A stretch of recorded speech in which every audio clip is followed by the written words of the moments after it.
Yun guys, good morning sa inyo lahat. For today's video, pagbigyan naman natin yung may request sa atin ng presyo ng ating yan Honda XRM Dual Sport. Yan.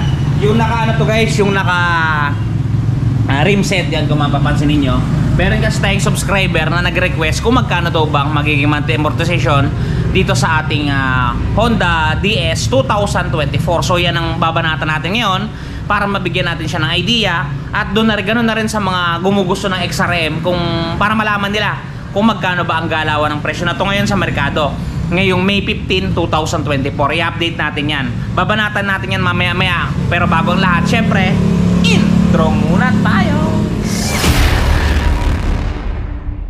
Yun guys, bago natin banatan ng presyo ng ating Honda XRM 2024 yung Dual Sport, pakita ko muna sa inyo ng malapitan yan guys. Kung mapapansin ninyo, yan, ang ating modelo ngayon ay kulay black red. Yan, black red guys. Ganito ang uri ng kanyang decals ngayon. Kung mapapansin ninyo, may naka-embouch na XRM, naka-highlight yan ng kulay puti. Yan, tapos ay yung kanyang pinaka-inner ay kulay red. Napakaganda guys. Simula noon hanggang ngayon talagang XRM pa rin to. Talagang maganda guys. Maganda to pang biyahe. Ganito ang tsura ng susi niya, kagaya parang dati. Pero siya ay digital na guys, kung mapapansin niyo. Digital na ang kanyang speedometer, hindi na kagaya dati na analog, yung may parang orasan na pumapalo. Digital na siya ngayon. Mas pinaka-high-tech na talaga siya. Yan. Double cable din siya guys. Yan, kung mapapansin niyo. Doble ang cable ng kanyang silinyador. Isang in at isang out. Yan. Yung hawakan niya, ganun-ganun pa rin sa dati. Kung ano ang itsura ng hawakan ng XRM nung mga unang panahon, ganun-ganun pa rin siya. Yan. Meron tayo ditong hand protector. Yan, mapapansin niyo. Headlight niya guys, bulb type. Yung busina niya nandun. Yung itsura ng kanyang U-box, yan, isusi pa din siya gaya ng mga unang bersyon. Yan. Medyo may kaliitan yung kanyang U-box. Saktong-sakto lang guys. Para sa kung anong mga sapatos ang ilalagay mo. Pangisahan lang, maliit lang, hindi ganun kalaki. Tangkay niya, ganun pa din. At ito kulay puti yung kanyang plastic ng upuan. All in all, goods sa goods. Pang service, pang daily use, pang deliver sa mga food panda o kung ano pa man, goods sa goods. So guys, kahit saan nyo kasi dalhin to, kahit sa rough road, kahit sa sementado, kahit sa mabulubundukin, pwede ang XRM. Ganyan yung tsura niya guys. Napakaganda. Yung tambutso niya all black na siya guys, dun sa kanyang muffler. Yung kanyang heat guard itim, yung kanyang pinaka main pipe itim. Yan, pati yung angkasan guys, itim na lang siya lahat. Itim, all in all itim siya. Pati makina niya itim, yan. Tanging tayo na lang yung maputi na konti. Yan. Ganyan ang itsura niya guys, ganun pa rin sa dati. Talagang makatarungan pa din. Yan. Okay guys, banatan na natin ang presyo niya, cash price at installment price simula sa pinakamaliit na down payment papunta sa pinakamalaki para makatulong ako sa inyo para hindi na kayo mainitan kaka-inquire sa mga dealership. Okay guys, bago natin tirahin yan, tirahin na natin ang presyo. Baka tirahin ito. Okay guys, for today's video ang ating pag-uusapan ay ang presyo ng ating Honda Dual Sport 2024. Ito yun guys, 2024 model itong nasa tabi natin. Doon sa mga naghahanap dyan at nagsisik ng price kung magkano ba talaga si Dual Sport ni Honda, ito na ang video na para sa inyo. Okay, suggested retail price ng ating unit is 71,900 pesos. Open po ito, cash man o hulugan, kayo ang magdidesisyon, kayo ang bahala kung ano ang gusto po ninyo.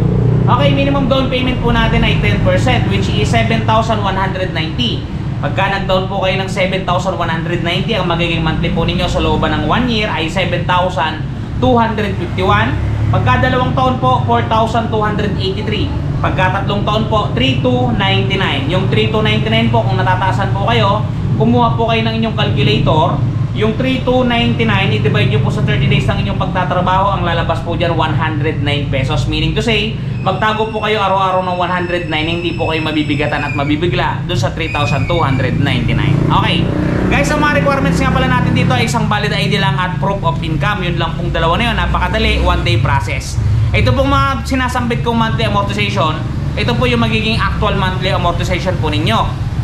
Meaning to say po, rebated na po ito. Tinanggal ko na pong rebates para po hindi po tayo magkaroon ng pagkakalituan sa ating pag-uusap.